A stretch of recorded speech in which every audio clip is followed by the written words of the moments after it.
Privilégio voltar aqui sempre que a gente vem na Lagoinha Ribeira, é um privilégio muito grande. Olha o nome da conferência da igreja: arrependei-vos, né, irmãos? É outro nível, outra coisa. Graças a Deus por isso, graças a Deus pela vida de vocês. Para quem não me conhece, né, Mateus, lá da Lagoinha Pedreira, Prado Lopes. Lagoinha Pedreira vocês conhecem, vem pregador de lá aqui demais, não vem? Vem. Estou com meu amigo Marlon aqui, também lá da Lagoinha Pedreira, está comigo hoje, graças a Deus por isso. Abra a Bíblia comigo, por gentileza, Tiago capítulo 1, versículo 13. Tiago capítulo 1, versículo 13, nós vamos até o versículo 18, devagarzinho, parte por parte, para a gente entender de fato o que esse texto quer dizer ao nosso coração. Amém, irmãos? Nós sabemos que esse texto, todos os textos da Bíblia, tem muitas aplicações para quem leu em primeiro lugar, mas para nós também. A Bíblia não é simplesmente um livro de história, a Bíblia é um livro vivo, que fala conosco também.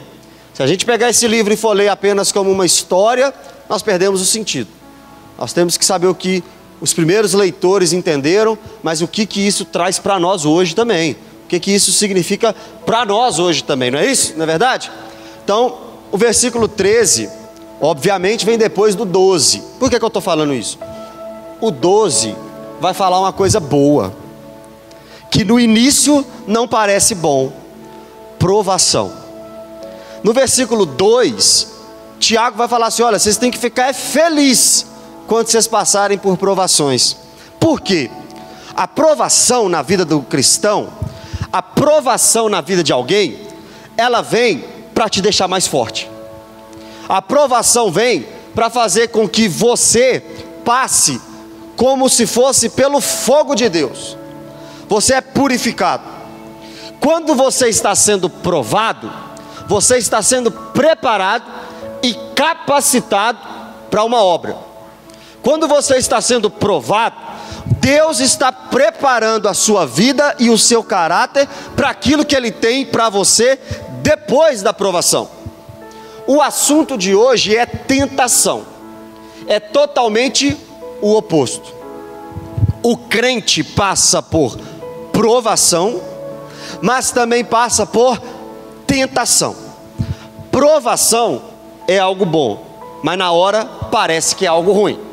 Vai machucar, vai doer, vai trazer tristeza, vai trazer choro, mas quando você passar, quando acabar esse tempo, você vai chegar do outro lado mais forte. Você vai sair do outro lado mais crente. Você vai passar pelo outro lado confiando mais em Deus.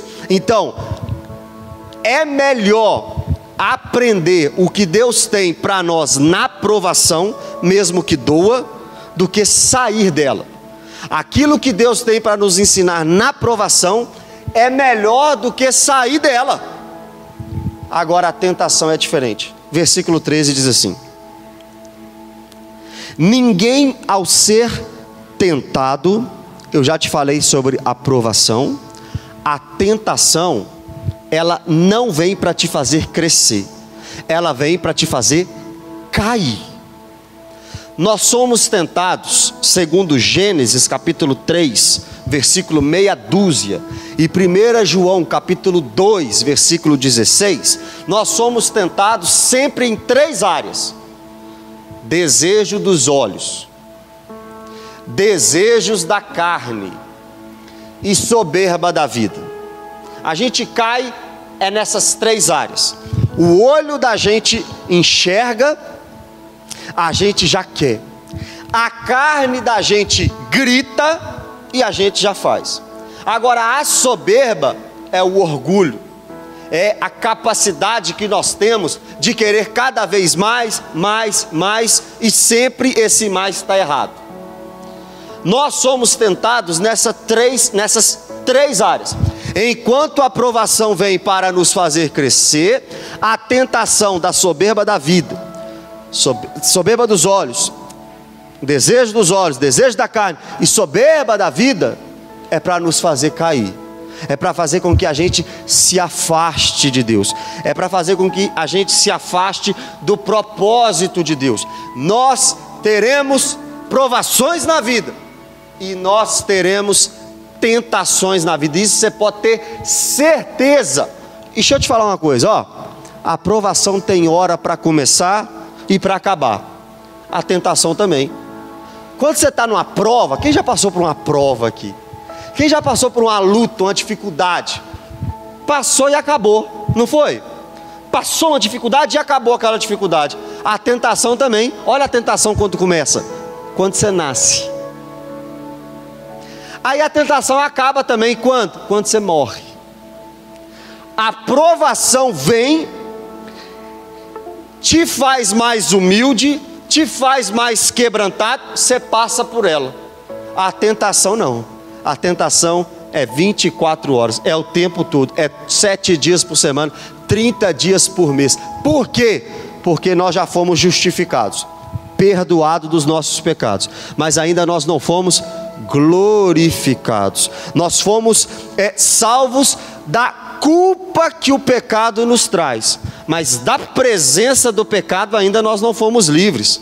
Então nós seremos tentados para o resto da vida. Mateus, como é que eu faço para parar de ser tentado? Morre. Mateus, como é que eu faço para parar de desejar aquilo que minha carne está gritando? Morre. Vai para o céu. Lá não tem tentação não. Aqui tem. Você vai ter que aprender a passar por ela. Você vai ter que aprender a vencer ela. Mas ela vai, ó, bater na sua porta o dia inteiro. Só que agora, o que nós temos para aprender nessa noite sobre essa tentação que é certa, que chega e chega e nos atormenta o dia inteiro? Ninguém ao ser tentado diga: sou tentado por Deus. Isso está errado. Às vezes nós temos o fatalismo de acharmos que até as nossas tentações vêm de Deus. Só que o texto está dizendo que você não pode falar que você foi tentado por Deus. Nós somos tentados, irmãos, por 2 motivos, em 3 áreas e por 2 motivos. 3 áreas: desejo dos olhos, desejo da carne, soberba da vida. 2 motivos. Primeiro, Mateus capítulo 3, nós somos tentados por Satanás. Lembra que Jesus passou 40 dias, 40 noites no deserto, e Satanás foi tentá-lo. Irmão, ele foi levado pelo Espírito justamente para isso, para ser tentado. Acabou de ser batizado por João Batista lá no Rio Jordão. Que bênção! Pastor, acabei de ser batizado. Que culto que eu prego? Pastor, acabei de ser batizado. Que célula que eu lidero? Não, filhinho, deixa eu falar com você. Agora nós vamos levar você lá para o deserto. Para quê? Para ser tentado. Por quem? Por Satanás. Quem quer? Ninguém quer. Jesus passou por isso. Jesus experimentou isso. Ele foi tentado, Satanás virou para ele assim: você está com fome? Estou, 40 dias sem comer. Ué, então transforma essa pedra em pão. Aí Jesus responde: nem só de pão viverá o homem. Jesus, deixa eu te falar um negócio. Dobra os seus joelhos, adore a mim, e tudo isso eu te dou. Jesus responde: adorarás somente a Deus. Jesus, lá em Salmo 90, está dizendo que anjos vêm e cuidam de você, e não deixam você cair nem tropeçar. Então pula daqui de cima, sai de perto de mim, Satanás. Também está escrito: não tentarás o Senhor teu Deus. Esses 3 versículos que Jesus respondeu Satanás se encontram em Deuteronômio. Jesus foi tentado por Satanás e venceu a tentação com Bíblia. Aí já é um grande motivo de você entender por que você não vence a tentação. Porque você e a Bíblia são quase inimigos mortais. Me pede para bater uma laje, mas não me pede para ler um versículo da Bíblia. Você quer arrumar briga com crente? É pedir para o crente ler a Bíblia. Misericórdia, eu nunca vi um trem desse. Mas acontece, não acontece? Infelizmente acontece. Pede um crente para vir no culto, pede o crente para orar, pede o crente para ler a Bíblia, parece que você está pedindo para matar a mãe dele. Por isso que muitas vezes a gente não vence tentações. Nós não somos tentados por Deus. Primeiro motivo da tentação: Satanás. O segundo eu vou falar daqui a pouco. Vamos continuar. Ninguém ao ser tentado diga: sou tentado por Deus. Por quê? Porque nós somos tentados por Satanás. E mais um motivo. Continuação do versículo: porque Deus não pode ser tentado pelo mal. Irmão, qual que é a maior briga da teologia? A origem do mal. Como é que surgiu o mal? Deus permitiu o mal. Ele criou o mal moral? Não. Então como que isso surgiu? Porque o pecado nasceu no céu. Eu não sei explicar isso não, você pergunta o Edgar depois. Mas eu só sei que Deus não é o criador do mal. Sabe por quê? Porque Deus é Kadosh. O que é Kadosh? Santo. Sabe o que significa santo? Cortado e separado. Ele está em outra esfera. Não tem como a gente falar sobre Deus como a gente fala sobre o homem. E ele também é transcendente, ou seja, inatingível. Deus está em um lugar extremamente superior a mim e a você. Então como que eu consigo me relacionar com Ele? Pelo sangue de Jesus. Se não fosse o sangue de Jesus te perdoando dos seus pecados, você e eu, nós nunca poderíamos nos relacionar com Deus. Nunca. Porque Ele deu uma lei para que os homens cumprissem, para que os homens se aproximassem de Deus. Alguém aqui cumpriu a lei? Alguém aqui é perfeito? Quem aqui já pecou alguma vez na vida? Todo mundo. Por causa do seu pecado, você não pode se aproximar de Deus. Por que não? Porque Ele é santo. Completamente santo. Lembra quando Jesus estava na cruz carregando o meu e o seu pecado? Ele disse: Eloi, Eloi, lama sabachthani. Ou seja, Deus meu, por que me desamparastes? Ele não estava exagerando. Deus Pai abandona Deus Filho na cruz, porque aquele que não conheceu o pecado, Deus o fez pecado por nós. Jesus estava na cruz carregando todo o pecado daqueles que iriam crer nele. Por causa disso, o Deus Pai abandona o Filho na cruz, porque ele não poderia ter relacionamento com o pecado. Nós estávamos perdidos, porque Deus é completamente santo, mas nós fomos salvos, porque Deus é completamente amor, misericórdia, perdão. Se eu não consigo ir até Deus, Ele se faz carne, habita entre nós, vem até nós, se faz como um de nós, morre numa cruz como um de nós e ressuscita ao terceiro dia, para nos dar vida e vida em abundância. Ninguém pode dizer que foi tentado por Jesus, por Deus, porque Ele a ninguém tenta, e Ele não pode ser tentado pelo mal. A continuação do versículo diz: Ele mesmo a ninguém tenta. Não é Deus que tenta o homem, é Satanás. E um segundo motivo: mas Deus permite a tentação. Não foi, a sua tentação não pegou Deus de surpresa, né? Mas não foi Ele que manda. Ele manda provações, tentações não. Só que 1 Coríntios capítulo 10 versículo 13 vai dizer que Ele não permite que sejamos tentados além das nossas forças.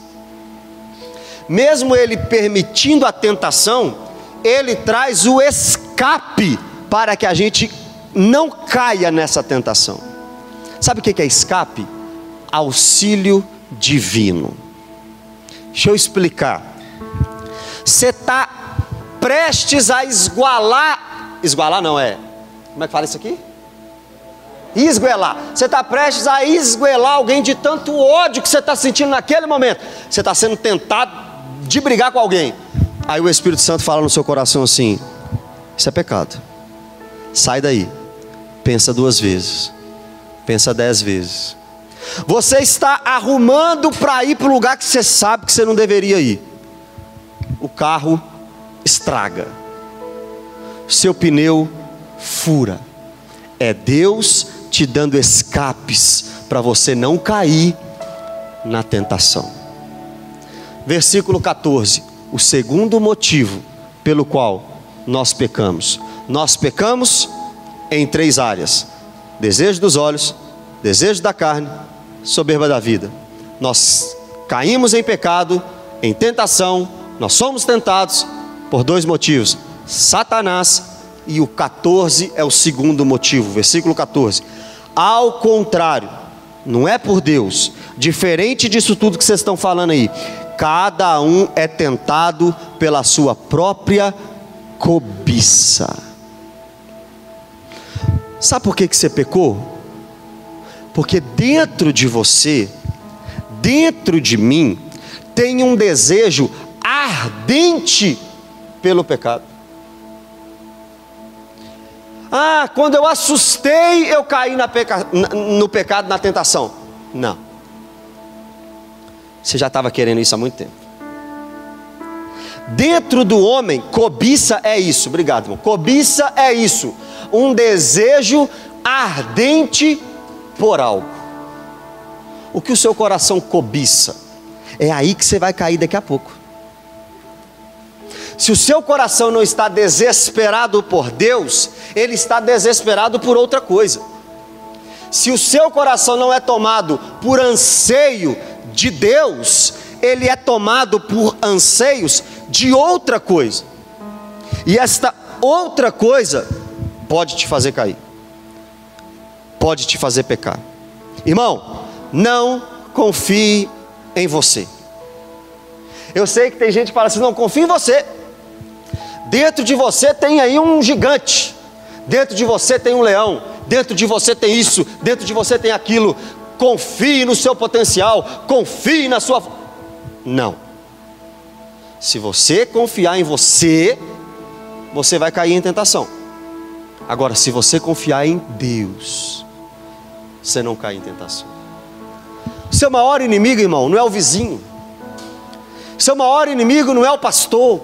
Seu maior inimigo não é... Seu maior inimigo é você mesmo.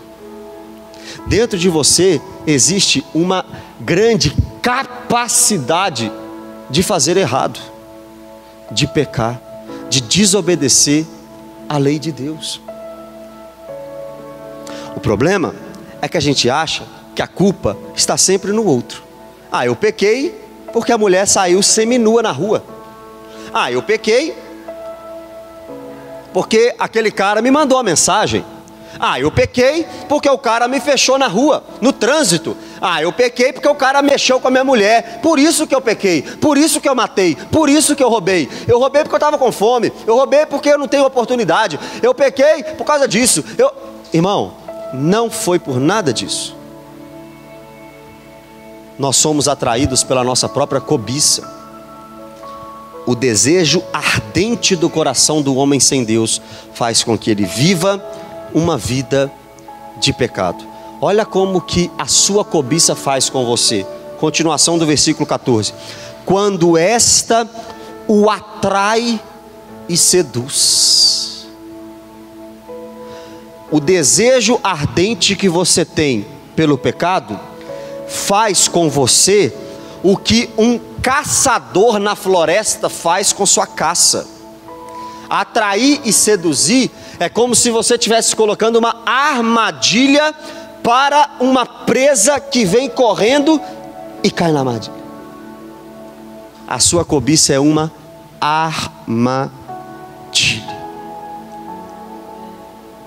Nós somos tentados em 3 áreas. Quais são? Desejos da carne, desejos dos olhos, soberba da vida. Nós somos tentados em 2 motivos. Primeiro motivo, Satanás. Segundo motivo, nós mesmos. Quem que é o culpado do seu pecado? É você mesmo. Quem que é o culpado do erro? É você mesmo. Enquanto você ficar jogando para outra pessoa, você não vai ser sarado nisso. Você não vai se consertar nisso. Você precisa reconhecer que dentro de você tem uma cobiça por alguma área, por alguma coisa, e que você precisa se arrepender disso. Versículo 15. Então, a cobiça, depois de haver concebido, dá à luz o pecado. O pecado, uma vez consumado, gera morte. Este é o processo do pecado. O mesmo processo, a palavra concebido é o mesmo processo de uma mãe gerando um filho. Você já ouviu a desculpa assim: ah, quando eu assustei, já estava eu lá fazendo coisa errada. Mentira. É como se você estivesse gerando o pecado, gerando o pecado, gerando o desejo de fazer errado, gerando o desejo de fazer contrário à vontade de Deus. O que faltava era oportunidade. O que apareceu do nada foi a oportunidade, não o pecado. O pecado, o homem já está gerando.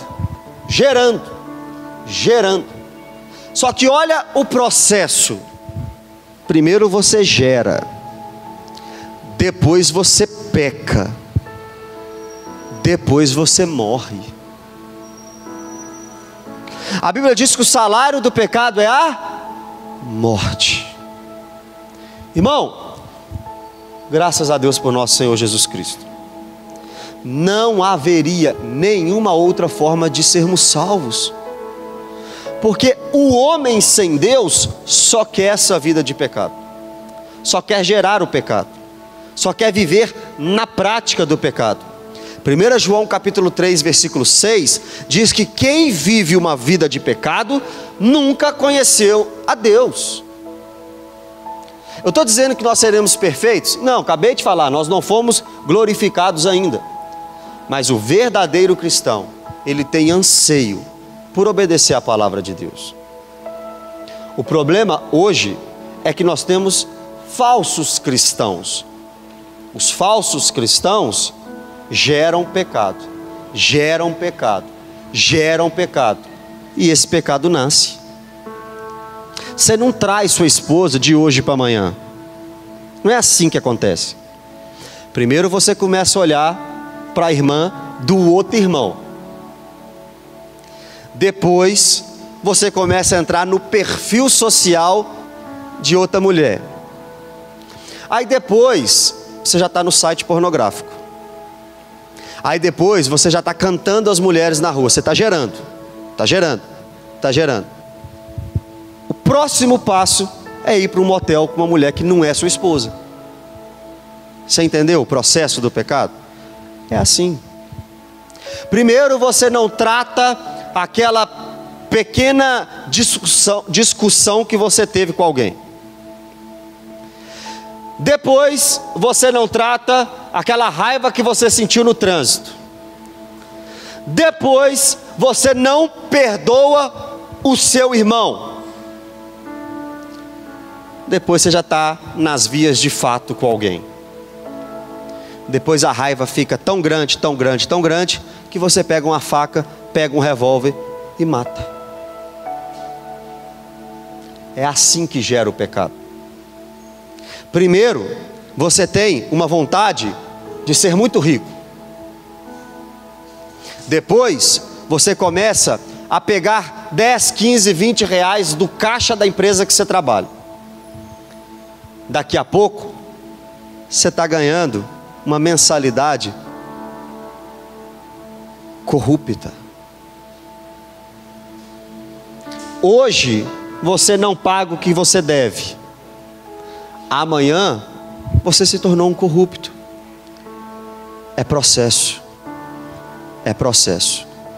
Porque quando você vai gerando, uma hora nasce. Só que, do jeito que é certo o gerar, do jeito que é certo nascer, também é certa a morte. Não tem como fugir do processo. Ou melhor, não tem como fugir do resultado do processo. Corta isso agora, irmão.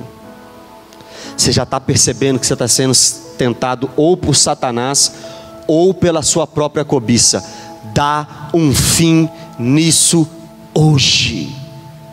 Entrega sua vida 100% a Jesus hoje. Só assim você vai vencer a tentação. Romanos 15:16, 2 Tessalonicenses 2:13, 1 Pedro 1:2. Santificação só existe através do Espírito Santo de Deus. Enquanto você estiver tentando lutar com você mesmo, você não vai conseguir vencer a tentação.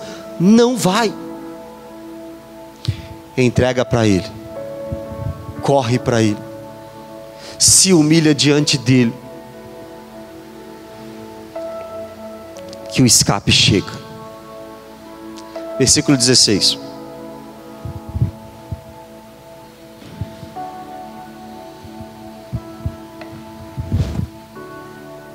Não vos enganeis, meus amados irmãos.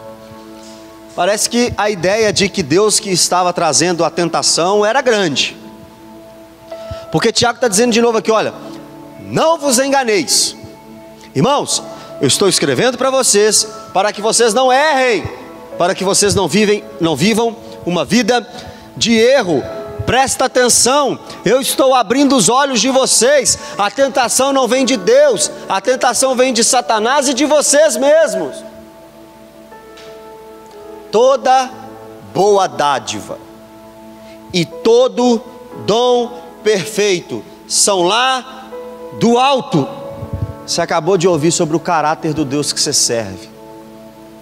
Um caráter bom. Coisa ruim, moralmente falando, não vem de Deus. Não vem de Deus.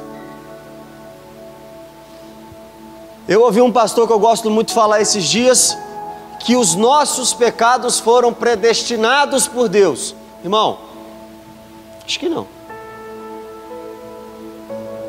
Acho que não. Existe algo chamado livre agência. O que é isso? Nós somos capazes de agir dentro da nossa natureza, dentro daquilo que a gente quer fazer, dentro daquilo que é possível a gente fazer. Nós somos livres para agir. Agora, você não pode agir contra a sua natureza. Por exemplo, se você quiser ser um boi, você vai ser um boi. Hoje em dia tem isso, né? Ah, o cara é o que ele quiser ser. Não, meu irmão. Um homem não consegue ser uma mulher, consegue? Consegue ou não? Consegue engravidar? O homem consegue engravidar? Não consegue. Por quê? Porque o homem não consegue agir fora da sua natureza. Tenta voar. Consegue? Não. Nós somos bastante limitados. E quando a história é espiritual, eu, ímpio, não consigo vir a Cristo por mim mesmo, porque a minha natureza é morta em delitos e pecados. Eu não consigo ir para Deus. Mas a minha natureza sendo pecaminosa, eu consigo pecar, sem que isso tire a soberania de Deus. Traduzindo, eu pequei porque eu quis, não porque Deus me mandou ir lá e pecar. Porque de Deus vem boas dádivas, de Deus vem dom perfeito. Sabe o que é dom? Carisma. Sabe o que é carisma? Presente. Sabe o que vem de Deus para as nossas vidas? Presentes espirituais. É por isso que ele disse, o apóstolo Paulo vai dizer que nós já fomos abençoados com todas as sortes de bênçãos espirituais. Deixa eu te explicar isso. Quem aqui já entregou a vida para Jesus? Você que já entregou a vida para Jesus, você já recebeu o Espírito Santo, não é isso que a Bíblia diz? Recebendo o Espírito Santo, olha o que você ganha: amor, paz, alegria, bondade, longanimidade, fidelidade, mansidão, domínio próprio. o fruto do Espírito. Pensa 1000 vezes antes de falar: ah, eu não tive paciência. Paciência é um dom do Espírito. Se você não tem paciência, está dizendo que você não tem o Espírito. Ah, eu não amo fulano. Amor é um dom do Espírito. Se você falar que não ama, você está dizendo que você não tem o Espírito. Toda boa dádiva, todo dom perfeito, vem de quem?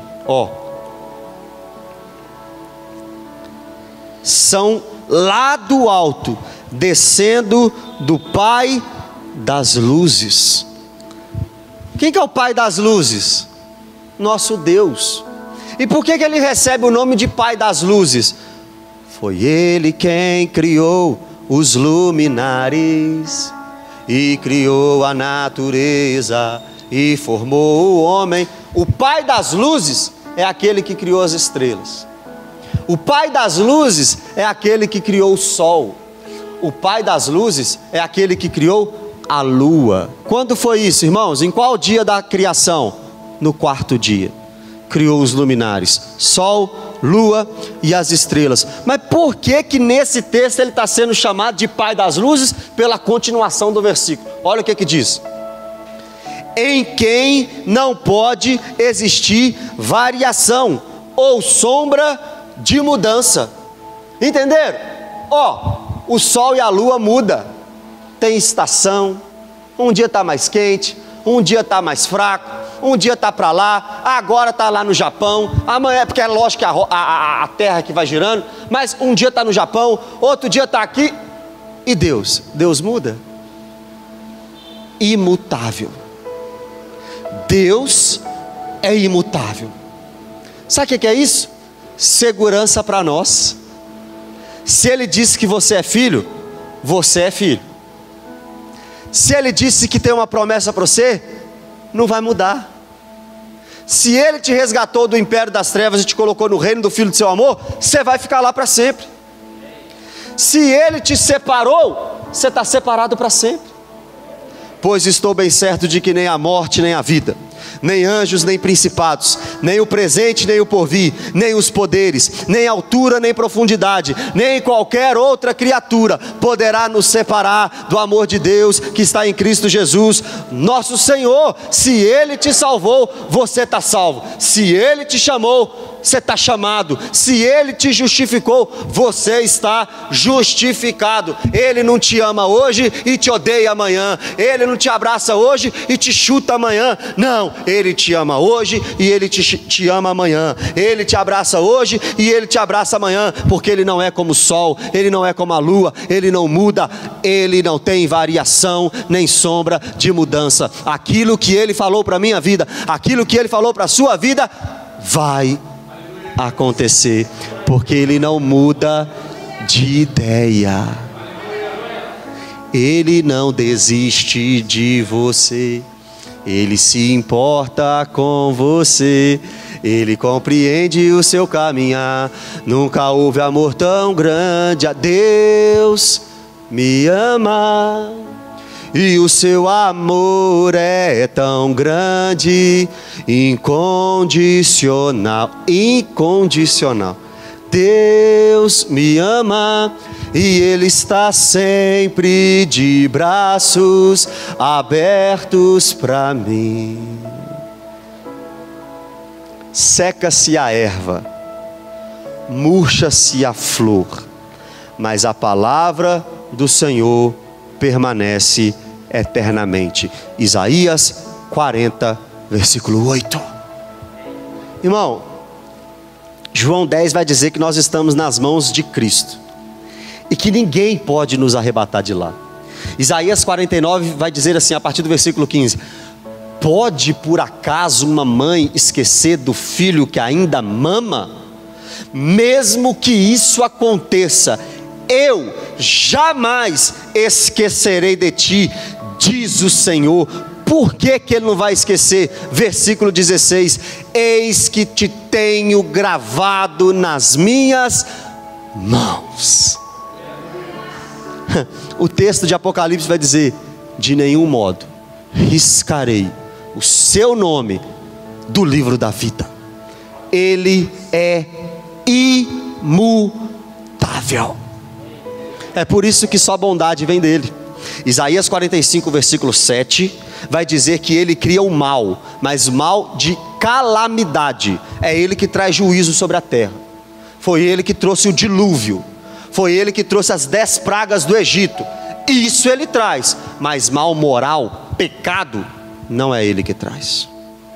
Não é ele, porque ele é imutável. E até onde eu li, ele é bom. Ele continua sendo bom. Ele continua sendo não sei o que lá. É ou não é, meu irmão? Esse Deus seu muda ou não? Imagina se ele mudasse, você não poderia ter nenhuma confiança no amanhã. Hoje ele pensa uma coisa, amanhã ele pensa outra. A nossa vida não está na mão dos homens. 4 anos é um prefeito, daqui 4 é outro. 4 anos é um presidente, daqui 4 é outro. Tudo muda, aí vira uma bagunça. Amanhã tem um vereador, depois de amanhã tem outro vereador. A cidade muda, o governo muda, o país muda. Deus não. Sua vida está na mão do governo, está na mão do prefeito, ou está na mão de Deus? Se estiver na mão de Deus, está tranquilo. Nós estamos seguros. Nós estamos seguros, porque Ele é bom e Ele não muda. Correndo, 18. Agora é que vai te dar mais segurança ainda. Pois, segundo o seu querer, Ele nos gerou. Irmão, João 15,16. Não foi vocês que me escolheram, eu que escolhi a vós. Não foi você que acordou num dia dizendo assim: eu acho que eu quero esse Deus aí. Não, João 16,8. O Espírito Santo te convenceu do pecado, da justiça e do juízo. Foi o Espírito Santo que te convenceu. Você está errado, cabra.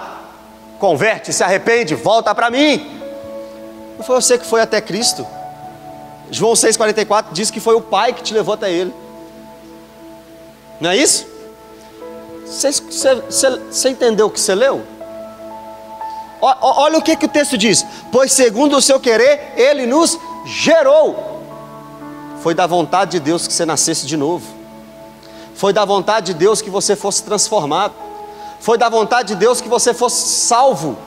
Foi da vontade de Deus que você estivesse aqui nessa noite. João, capítulo 1, versículo 11 ao 13. Ele veio para os seus, mas os seus não o receberam. Mas a todos quanto receberam, deu-lhes o poder de serem feitos filhos de Deus, os quais não nasceram do sangue, nem da vontade da carne, nem da vontade dos homens, mas de Deus. Você está salvo porque Ele quis te salvar. Irmão, você consegue entender que você é importante para Deus? Você consegue entender que Ele te trouxe aqui porque Ele te ama? Foi Ele que te salvou, foi Ele que te chamou, foi da vontade dEle. Ele mudou a sua vontade. Filipenses 2,13. É Ele que opera o querer e o realizar. Você veio para cá porque eu não tenho medo de dizer isso, parece clichê, mas não é. Ele tem um plano para a sua vida. Ele te chamou porque Ele te ama. Ele te chamou porque Ele quis fazer de você uma nova criatura. O mundo te rejeita, o mundo te abandona, o mundo te trai, o mundo te nega. Jesus não. O mundo te ofende, Jesus não. O mundo diz você não tem jeito, Jesus diz vem cá que você tem jeito. Teve jeito para Moisés, teve jeito para Paulo, teve jeito para Pedro, teve jeito para mim, teve jeito para Edgar, tem jeito para todo mundo, segundo a vontade de Deus. Segundo o seu querer, Ele nos regenerou. E como que isso acontece? Pela palavra da verdade. Que palavra da verdade é essa? Quem está carregando uma Bíblia aí? Essa é a palavra de Deus. Romanos 10:17 diz que a fé vem por ouvir e ouvir a palavra de Deus. 2 Timóteo capítulo 3 versículo 15 vai dizer que a palavra de Deus tem o poder de te tornar sábio para a salvação. Salmo 119, versículo 9 ao 11. De que maneira poderá um jovem manter puro o seu caminho? Observando segundo a tua palavra. Guardo a tua palavra no meu coração, para não pecar contra ti. É pela Bíblia, irmão. É pela palavra. Não tem jeito.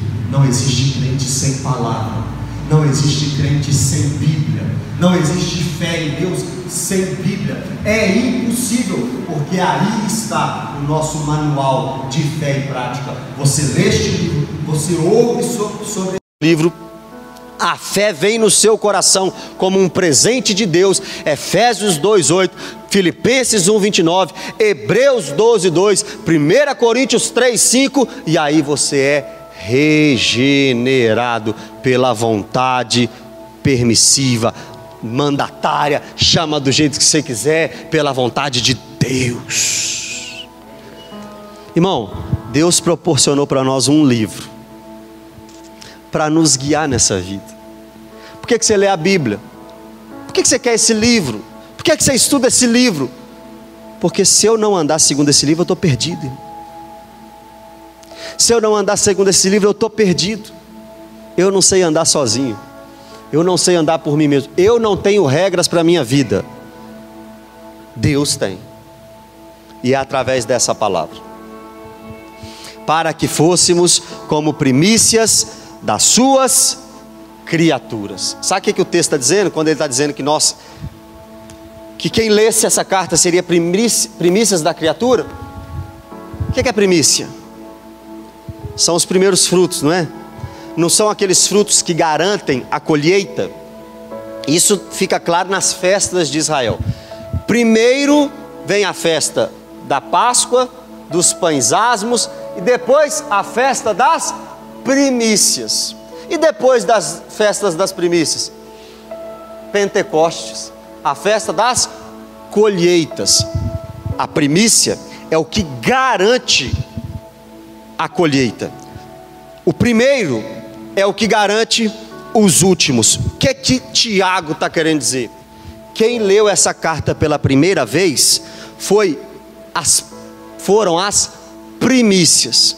Os primeiros cristãos a lerem essa carta foram abençoados, mas o restante dos cristãos que lessem essa carta também seriam abençoados, assim como eles. Os primeiros cristãos, lá no primeiro século, leram essa carta, foram abençoados. Nós, como a colheita, hoje estamos lendo essa carta e também estamos sendo abençoados. Volto na minha primeira fala: a Bíblia não é apenas um livro de história, ela é real e tem aplicações reais para a nossa vida. Se a Bíblia abençoou as primícias lá no primeiro século, também abençoa nós hoje. Amém, irmãos? Vamos orar?